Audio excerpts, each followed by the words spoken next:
Ladies and gentlemen, here we are once again, another savory installment of Wildwood at Home, or chewing the gristle, depending on what you like to say and feel in your heart of hearts. I'm here with a majestic axeman and a good buddy of mine. We always have a good time. Johnny A., ladies and gentlemen. How are you, Johnny? What's happening? Gregory of the Cockery. That's right. How are you, my friend? You know what? I can't complain. How about yourself? I see you in your lair there that I've seen you at many times on your daily quarantine musical bacchanals from your home there in beautiful New Hampshire. Yep, just north of the Boston market, as they say. That's right. More than a feeling. I don't know why I have to do that. Why is that? Is that like a mandatory thing? I'm not really sure. It felt good, It is very disturbing, though. It is, and rightly so. You know, as you sip that savory beverage, I cannot help but draw to everyone's attention the fact that in your own domicile, you have a savory and delightful espresso mechanism built in the wall of your kitchen. And I found it to be very awe-inspiring and delicious. Yes, you've enjoyed it. I have indeed. I myself also have a device, not in my wall, mind you, but it is an espresso belching weapon of the day and or night, and I am flying high right around now, John. Yeah, I would say that you're enjoying yourself. Oh, there's nothing wrong with it. No. It's good for you. You know, I want to draw people's attention also to the fact that before, you know, we were inundated with COVID-19. Oh, I swear you're obscene and upsetting. Sorry, I lost control there again. If it isn't Boston, it's whatever that song is.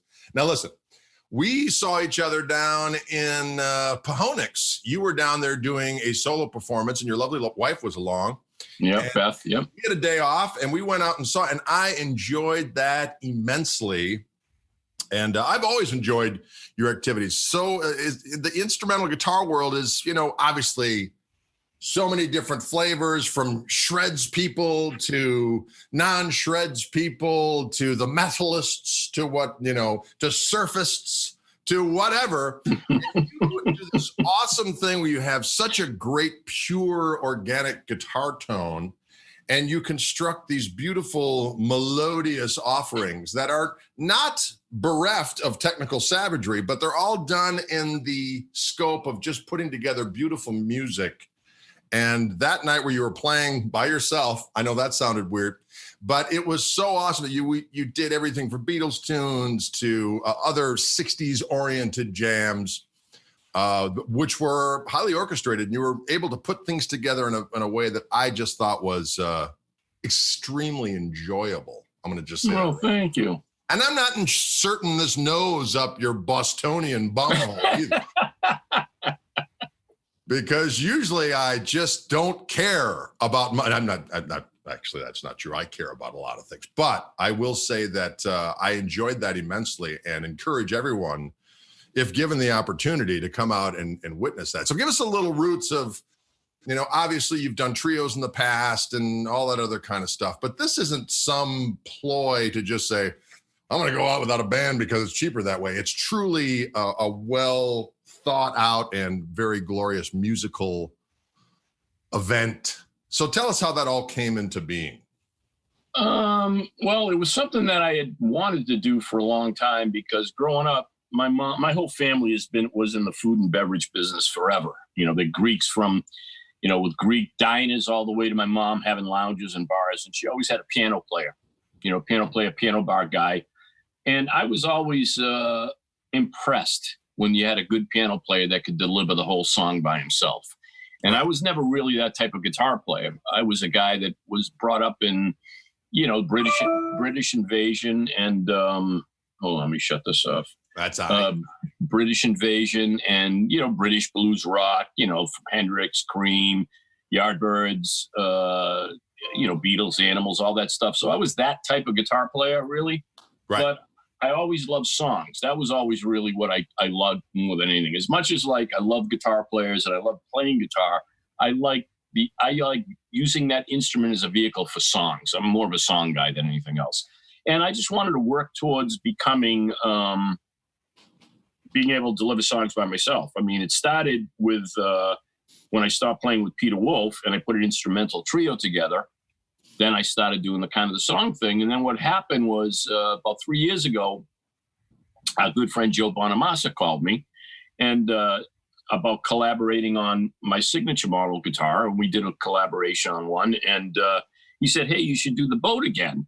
And I said, sure, okay, that'd be great. I'd love to. So this was like back in January. And I get a call in June from his office. And the girl said, hey, listen, it's great to have you on the boat again, but Joe neglected to tell us. So we'd love to have you play, but we don't have enough staterooms for your band. Can you come do something solo, maybe a master class or something like that? And I said, sure. I figure, a clinic or something at the very least I could do. They said, just like an hour or something. I said, okay, great. So this was in June when they called me. The boat wasn't going to be until February. So I just kind of took the challenge and saying, well, let me see if I can put a show together. Let me just, instead of doing a clinic, let me see if I can develop this solo act. And I had been on and off playing with it for a couple of years with looper pedals, and it was never really clicking. I never thought it was like, if I can't do something and feel like I'm really contributing something, I just don't want to do it. That's the way I am about things. And it was just always, it just never felt right to me.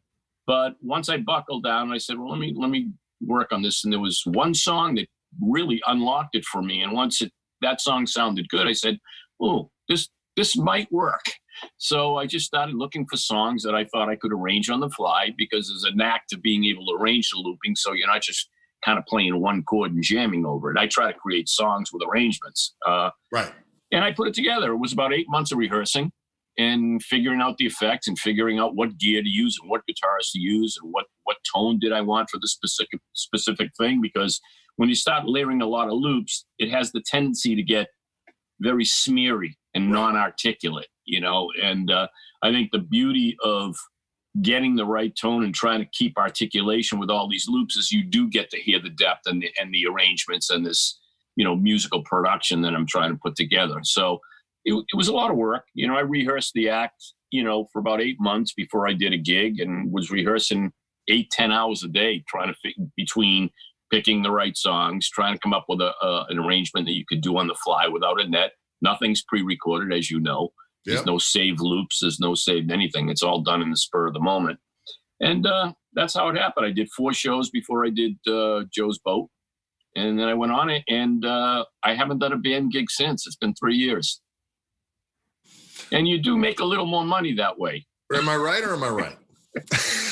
That was not the reason, but, a benefit thereof. It wasn't the reason, but it would benefit.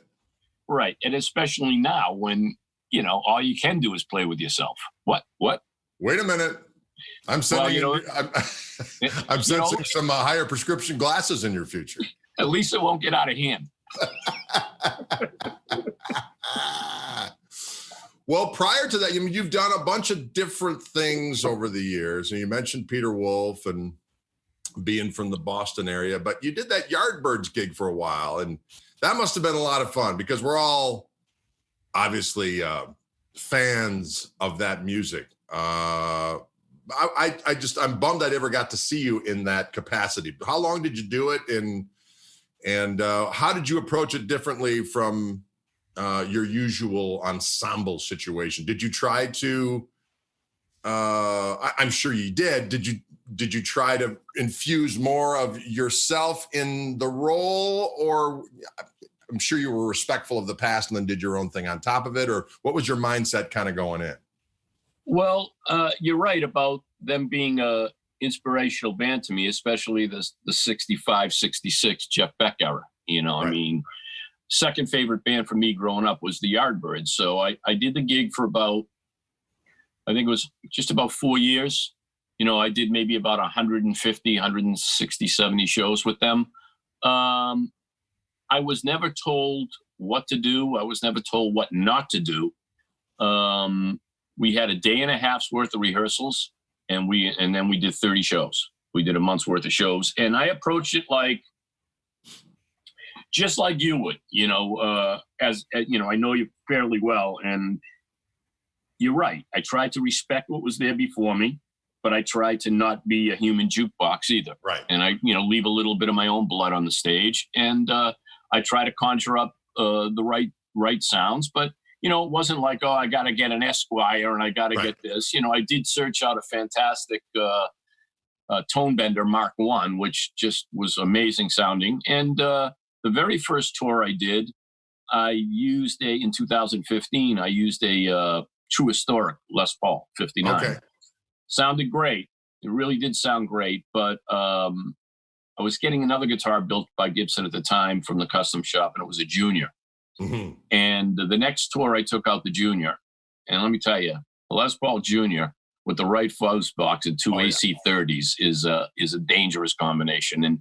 And that was it. As soon as I played the Junior with that band, I just said, man, I just got addicted to playing that guitar. Now, was there a lot of jamming within the confines of a lot of those tunes are kind of just set, but was there a fair bit of kind of winking and nod on the stage, or was it kind of constructed in a way that every show was the same? Well, you have the basic arrangements of the songs, but when you get into things like, the middle of Little Games or Shapes of Things or Dazed and Confused or Smokestack Lightning, any of that stuff, it was pretty open. It was open. And like I said, we were all pretty lucky. I mean, when we went in, three of us went in at the same time, with Kenny Aronson on bass, Mike Scavone on harp and percussion and background vocals, and myself. No one gave us really any guidelines. We just went in and we did it, and I think everybody was prepared. Kenny is a super Yardbirds freak. I was a Yardbirds freak in that Jeff Beck era. And the interesting thing was, the only Yardbirds song I ever played as a kid in a band was New York City Blues. That's the only one. And I was always trying to chase that intro tone that Beck, it almost sounded like a Miles Davis trumpet or something like that. That tone is just so great. Right. And but I knew all the songs. It was interesting because I never played them in bands, but I kind of knew them.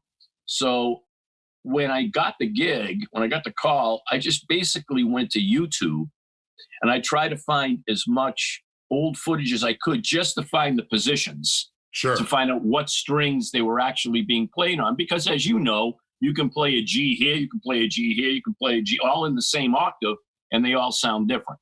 So just little tricks that they did and certain voicings of chords and that I just did a little brushing up of that, and then it was just full speed ahead.